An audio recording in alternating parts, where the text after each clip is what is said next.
Vamos conversar agora ao vivo com a nossa comentarista de economia aqui da Jovem Pan, Denise Campos de Toledo. Bom dia, bem-vinda, Denise. Que situação, hein? Como que está o mercado financeiro, a Bolsa de Valores já reagindo a esse momento de insegurança, de instabilidade do governo? O dólar já tinha fechado ontem a 5,52, a venda renovou novo recorde depois da demissão do Moro? Sim, Adriana, hoje, desde a abertura dos negócios, o mercado já vinha muito pressionado aqui no Brasil, com o dólar disparando novamente. Agora ele está em R$ 5,67, alta de 2,6%, e Bolsa de Valores com uma queda ao redor de 8%. Durante o pronunciamento do agora ex-ministro Sérgio Moro, o mercado deu uma travada, parou os negócios no nível em que estava, todo mundo acompanhando, e as denúncias foram muito graves. Isso acaba reforçando a preocupação do mercado quanto uma crise mais ampla que o país possa enfrentar.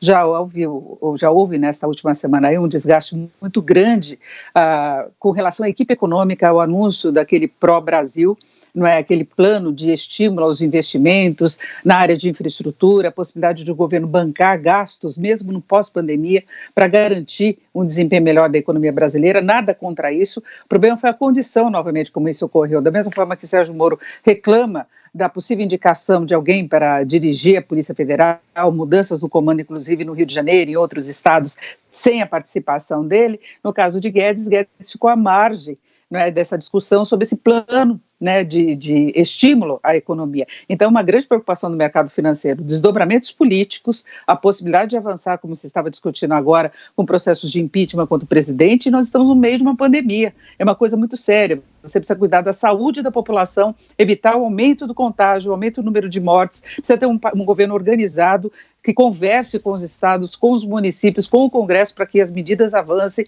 que haja uma estruturação geral, e no meio disso surge uma crise política muito séria. Essa crise colocada no Ministério da Justiça, que Sérgio Moro disse que não podia continuar, porque ele não poderia exercer o trabalho que ele se propôs com independência, buscando combater a corrupção, a criminalidade em todas as frentes, não é? Então é uma situação bastante complicada. Eu acho que o presidente Bolsonaro, buscando fortalecer a própria posição dele na estrutura governamental, sem dar independência para os ministros, ele acaba se enfraquecendo junto à opinião pública, junto à base política de uma forma geral. E isso é muito ruim do ponto de vista do comportamento do mercado financeiro, e lembrando que toda essa pandemia já vai causar uma crise econômica muito séria. Na medida que você tem instabilidade política, pode ficar mais séria ainda. O Brasil já vinha com um nível aí de fluxo de investimentos muito fraco, para o potencial que sinalizava antes, um país que estava implementando reformas, que estava passando por um processo de reconstrução da economia, já era visto com uma certa desconfiança por todos os ruídos políticos que nós tivemos desde o início desse governo. E agora, no meio de uma pandemia, se criou uma crise. Eu acho que o presidente Bolsonaro sabia que a reação de Moro não seria muito fácil. O próprio ex-ministro, no pronunciamento há pouco, ele disse que tudo indica que o presidente queria mesmo que ele saísse, e ele era um dos pilares, não é, da avaliação muito positiva do presidente, assim como Paulo Guedes. Paulo Guedes pode não estar muito bem situado em relação às necessidades da economia, né, porque ele tem que virar a chave, deixar de lado aquela política que tinha como foco o ajuste fiscal e passar para os estímulos mesmo, mas é a forma como tudo é feito, né, com uma interferência direta de governo, e isso acaba enfraquecendo a posição da equipe que deve trabalhar nesse sentido, não é? Pois é, né, Denise? E como a própria Thaís Oyama, nossa colega, vinha falando agora há pouco, né, isso pode desencadear uma reação em cadeia, né, não só de Paulo Guedes, mas de toda a ala militar do governo, né? Há vários ministros militares que teriam ficado muito insatisfeitos com essa saída de Sérgio Moro, né? Afinal de contas, ele fez acusações muito graves contra o presidente, disse que ele queria interferir no comando da Polícia Federal porque tem preocupação com inquéritos em andamento no Supremo Tribunal Federal, né? É claro que é muito cedo ainda para gente analisar, mas eu faria até um paralelo aqui com o Joesley Day, né, que foi aquele momento do governo Michel Temer em que houve a divulgação de uma conversa do então presidente Michel Temer com o empresário Joesley Batista, que acabou minando economicamente todo o restante da agenda do governo, né, porque a partir dali a reforma da Previdência, que até poderia ser aprovada, não foi aprovada, né, e outras reformas importantes que acabaram sendo aprovadas foram aprovadas de uma maneira um pouco mais fraca. fraca, né? Porque houve uma reação em cadeia e o Congresso, é claro, não queria se ligar a Michel Temer e aprovar coisas que fossem de interesse de um presidente acusado de escândalos graves de corrupção, né? Será que pode acontecer algo parecido com o presidente Jair Bolsonaro agora? Uma reação tanto de outros ministros que possam eventualmente abandonar o governo? O ministro Tarcísio de Freitas é um dos queridos da população, né? Um dos líderes dos rankings de popularidade, e outros, será que podem abandonar o governo? E isso teria um impacto direto aí na tramitação das medidas econômicas também, Denise?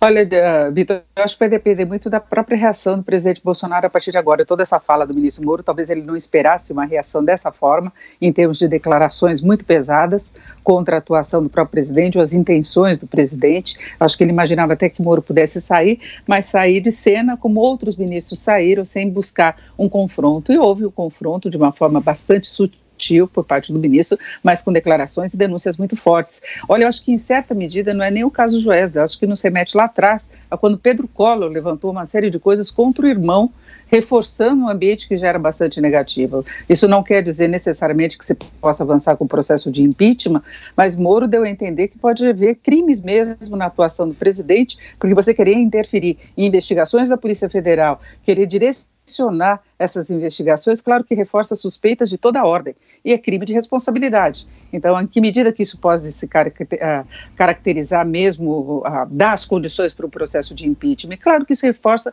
uma situação de instabilidade. Agora, a gente lembrando do caso Joesley, nós tivemos um comportamento muito negativo no mercado financeiro, uma repercussão muito negativa depois no andamento da economia, uma trava em relação às medidas que estavam em discussão no Congresso. A reforma da Previdência não foi aprovada naquela época exatamente por causa desse caso, só que agora essa crise política surge no momento em que a economia já está despencando. Já se trabalha com a possibilidade de a economia brasileira ter uma retração este ano da ordem de 5%. São as projeções do FMI, do Banco Mundial, o mundo todo num momento de retração muito forte de atividade, no combate à pandemia. Então, agora a gente não tem nem muita munição para se defender dessa situação de crise, não é? A gente já vem com um movimento muito instável de mercado financeiro, a Bolsa já teve uma queda muito acentuada, o dólar já está num patamar muito alto, o dólar que é o termômetro das incertezas de mercado financeiro, a gente já tem uma trava na atividade econômica de modo geral, já tem um redirecionamento de política econômica para tentar suprir as necessidades do país, do ponto de vista social, do ponto de vista de amenizar os impactos da pandemia, do isolamento social. Então, hoje o momento de fragilidade da economia é muito maior, né, que exigiria muito mais esforço conjunto, né? Então, fica a dúvida também do porquê de o presidente fazer exatamente isso agora, né? Sabendo que lá atrás Moro já tinha resistido à troca do comando da Polícia Federal, que agora teria uma repercussão negativa. Moro era um nome forte do governo, quando a gente vê todas as pesquisas de popularidade,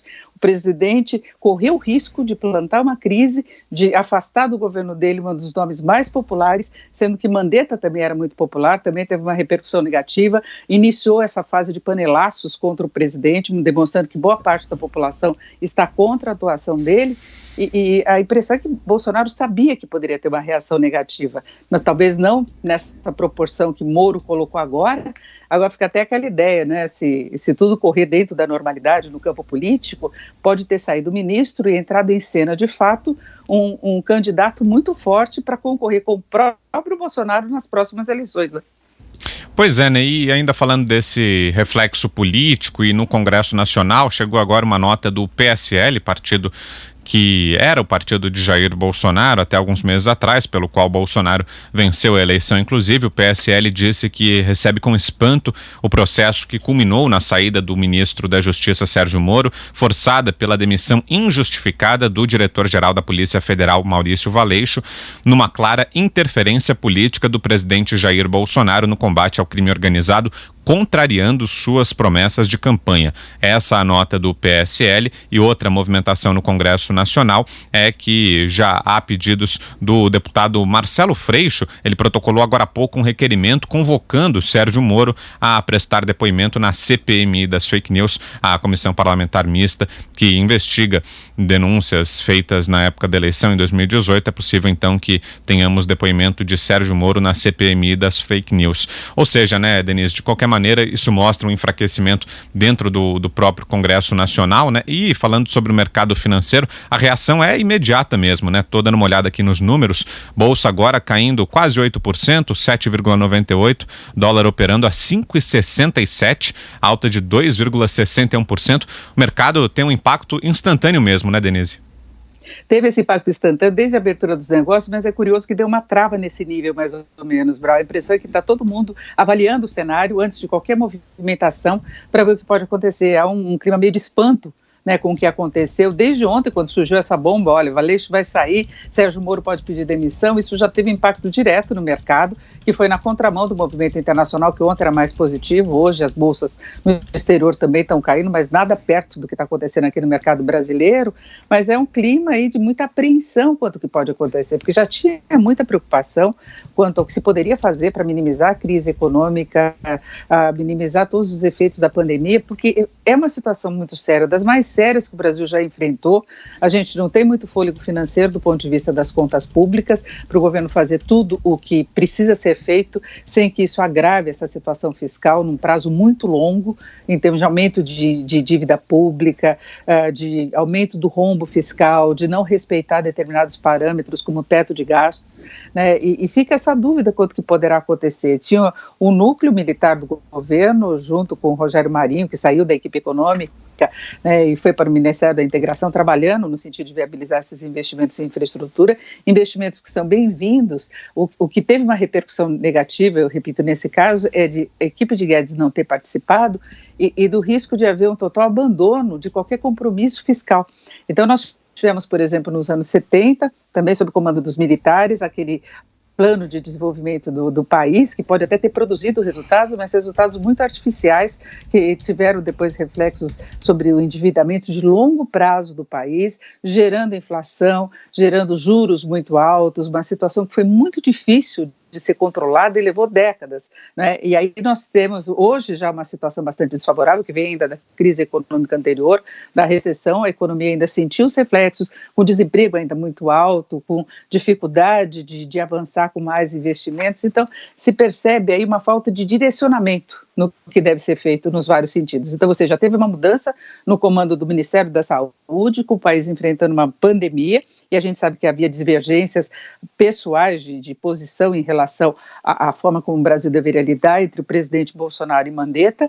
Agora nós temos essa crise com relação ao ministro Moro e a possível interferência do presidente no comando da Polícia Federal, querendo ter informações privilegiadas, talvez querendo direcionar as investigações. Nós temos essa outra frente de divergência com o Paulo Guedes, o famoso posto Ipiranga, que também foi uma das bases de sustentação para o presidente atrair muito apoio, porque era uma política econômica liberal, que visava diminuir o tamanho do Estado e, consequentemente, também reduzir o espaço para a corrupção naquela relação entre setor privado e setor público. Então, foram pontos muito importantes na base de sustentação do presidente. Resta ver como é que vai ficar a popularidade dele diante dessas mudanças, né? Ele vai ter que agir com muita precisão agora, se quiser reverter esse quadro desfavorável que foi colocado pelo ministro Moro, mas é um ministro que tem muita força junto à população, por todo o trabalho executado na Lava Jato. Se o presidente Bolsonaro era visto aí como o candidato capaz de colocar de lado a esquerda, de deixar de lado o Partido dos Trabalhadores, Moro representava muito mais essa força,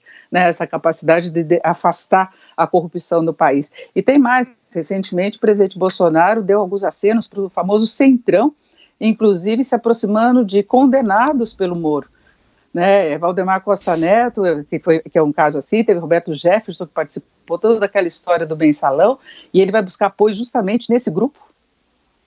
Pois é. Aí a Denise Campos de Toledo com a gente nessa nossa cobertura especial. Por enquanto, obrigado, Denise, você volta daqui a pouquinho. Boa tarde, até já. Até mais.